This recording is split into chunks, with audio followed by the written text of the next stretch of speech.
In conclusion, I think these are two really important studies, okay? We've got tarlatamab looks really good. Not everybody benefits from that. We need a biomarker for that.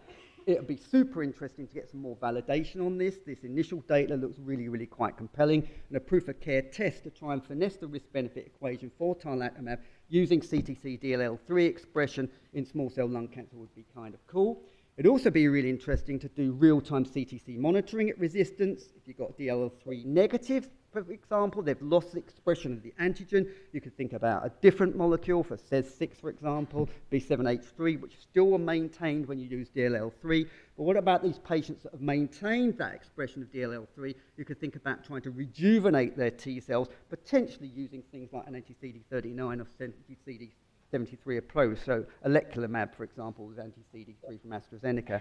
And then finally, and this is what was mentioned in the final paragraph of this study I've just shown you, what about clinical trials of DLL-CD3 and B7H3 CD28 to provide that signal 1 and signal 2? That could take it the real next step with what looks like a very safe CD28 activator, going not just signal 1 but signal 2 as well. And if you look at this sort of preclinical data, it suggests this could be a very, very active way to treat our patients with small cell lung cancer. And I'll leave it at that.